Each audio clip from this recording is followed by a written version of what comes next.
Computer जी दिखाइए तो please. तो मेरा पहला सवाल आपसे, प्रधानमंत्री ने बीती शाम अपने भाषण में कहा कि कथित सेक्युलरों का नकाब उतर गया है इस चुनाव में, सही कहा?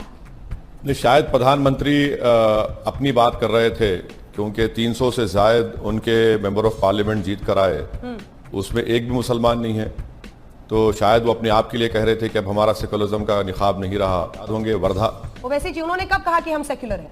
अच्छा, तो वो सेकुलर नहीं है। मैं समझ रहा था कि हिंदुस्तान के प्रधानमंत्री हैं, हिंदुस्तान के संविधान पर उन्होंने ओथ लिया है जिसमें लफ्ज सेकुलर प्रियम्बल में लिखा हुआ है। अगर वो नहीं मानते तो बहुत अच्छा है। आप आज इंकशाफ हो रहा है, आपकी बात से मालूम हो रहा है कि प्रधानमंत्री कभी सेकुलर थे ना कभी रहेंगे। मेरा मुंह से निकल गई, मेरी जबान टूट गई। इतने तेजस्वी लोग हैं हमारे पास। खत्म, bye bye, tata, good bye.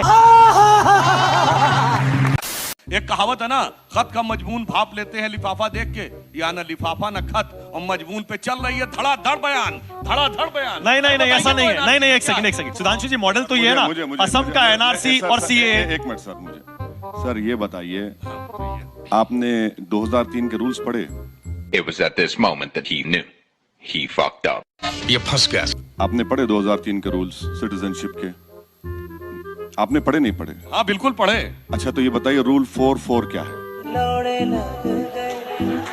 उसमें सिटीजनशिप अमेंड करके देने की बात कही गई। नहीं, गलत कह रहे हैं आप। रूल 4.3 आप नहीं पढ़े सर। मैं आपको रिक्वेस्ट कर रहा हूँ, आप पढ़े लिखे आदमी है बीजेपी में, मैं आपको सबसे काबिल पढ़ा लिखा मानता हूँ। अगर आप ही नहीं पढ़े हैं तो कोई नहीं पढ़ा होगा।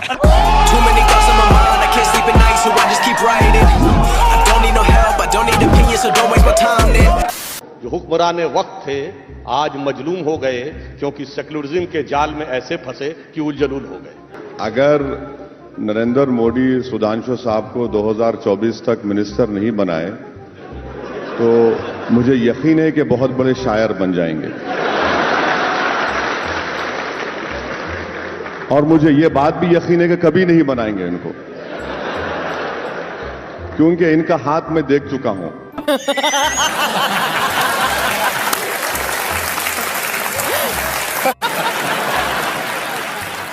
दूसरा वाला कंप्यूटर जी एक और भी देखें। आप सवाल करिए, आप अपना ओपिनियन मत दीजिए मैडम। नहीं सर, मैं सिर्फ सवाल ही रख रही हूँ। सवाल करना मैं है, मुझे आपसे दूसरे नजरिए वाला सवाल रख रही हूँ। मुझे ऐसा लग रहा है कि आप नजरअंदाज कर रहे हैं। मैं सिर्फ सवाल रख रही हूँ सर। नहीं मैडम, आप देखिए, मेरी आपसे बड़ी अदबन गुजारिश है कि आप बीजेपी के स्पोक्सपर्सन की तरह कह रही हैं। मुझे आप सवाल करिए, मैं रात भर बैठने को तैयार हूं। तकलीफ अगर आपको हो रही है तो इससे आप अपने आप को एक्सपोज कर रही हैं कि आप बीजेपी को चाहती हैं। But in the present political scenario, I see him as a neo Jinnah. Neo Jinnah. अरे संपित बच्चा है, बच्चों के बारे में नहीं बोलते, बच्चों के बाप से मुकाबला है हमारा, हम बाप को बोल रहे हैं। तो संपित बच्चा है, अभी छोड़िए ना। जब बड़े बात करते हैं तो बच्चों को टाई नहीं करना चाहिए। टाटा, गुड बाय, गया। पीएम अपने आप को फकीर बताते हैं, आप प्रधानमंत्री नरेंद्र मोदी को जालिम बताते हैं। ऐसा क्यों? आप हमेशा उल्टी तरफ क्यों होते? क्योंकि मैं बीजेपी और आरएसएस के खिलाफ हूं। जब उनकी मुखालिफत करूंगा तो आपको उल्टी लाइन नजर आएगी।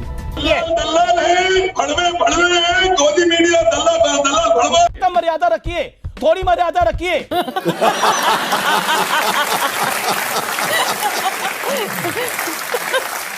सर क्या आप एक सीधी सी बात मुझे बताइए कि आप कुछ महीने कुछ दिन पीछे जा रहे हैं ओवैसी जी, लेकिन आप 2010 का जिक्र नहीं कर रहे। आप तो कहते हैं कि आप कांग्रेस के भी खिलाफ हैं, आप बीजेपी के भी खिलाफ हैं, लेकिन जब कांग्रेस 2010 में एनपीआर लेकर आई थी तब आपने ये विरोध नहीं किया था। जो मनमोहन सिंह के जमाने में एनपीआर हुआ था, क्या उसमें सिटीजनशिप से कनेक्शन किया गया था?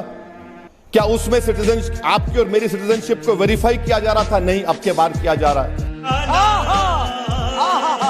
क्या उस वक्त ये पूछा गया था कि मैडम श्वेता के वालिद वालदा का नाम और उनकी डेट ऑफ बर्थ और डेट ऑफ प्लेस क्या है? नहीं पूछा गया, अब पूछा जा रहा है। भैया जी आप तो। क्या उस वक्त श्वेता मैडम से पूछा गया था कि आपका मोबाइल नंबर दीजिए, आपका पासपोर्ट दीजिए? क्या वो मैंडेटरी था? अब मैंडेटरी कर दिया गया है। तो यही तो मैं कह रहा हूं, इसमें और उसमें फर्क है। ये फर्क है जो बयान कर रहा हूं।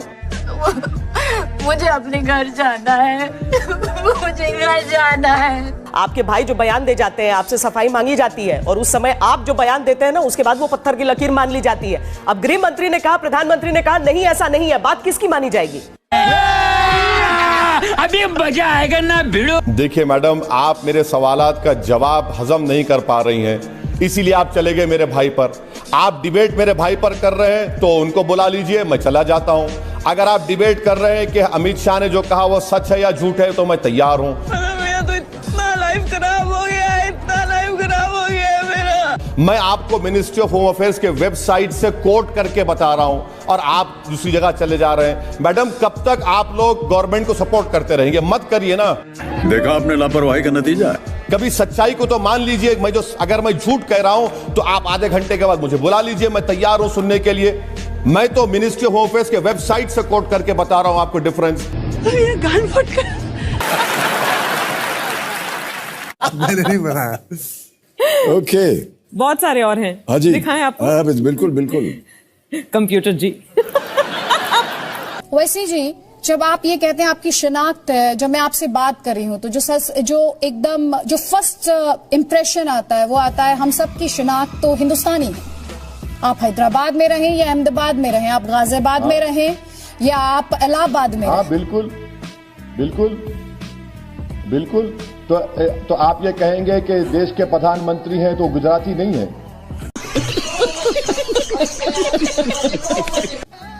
गुजरात से नहीं आते वो। अमित शाह देश के गृह मंत्री हो, गुजरात के नहीं है। राजनाथ सिंह देश के डिफेंस मंत्री वो उत्तर प्रदेश के नहीं है। मैडम, यही तो समझ आ रहा हूं कि भारत में जो फेडरलिज्म का कॉन्सेप्ट है ना, स्टेट्स की आइडेंटिटी है, हम स्टेट्स को मानते हैं, ये सब मिलके हम तमाम को भारत का शहरी बनाते हैं। ये तो कोई अलग अलग तो नहीं है ना। हाँ, मेरी आइडेंटिटी है, आप भी कोई स्टेट से आती होंगी, आप भी कोई शहर से आती होंगी, और आप उसके बाद भी आप कहते हैं कि हाँ मैं भारत की शहरी हूं। यही तो खूबसूरती है, ये तो डाइवर्सिटी है भारत की, प्लुरलिज्म है जो बीजेपी नहीं मानती इसको। किसी को तो छोड़ दीजिए, कभी कभी झुक के भी बात कर लिया कीजिए। नहीं सर, झुकना मुझसे नहीं होता सर, झुकना नहीं होता। मैं सिर्फ अल्लाह के आगे झुकने वाला हूं, और अगर आप मेरा दिल जीत लेंगे, अगर आप मेरा दिल जीत लेंगे तो यकीनन मैं सब चीज कुर्बान करने तैयार हूं आप पे। अरे तुम तो बड़े हैवी ड्राइवर।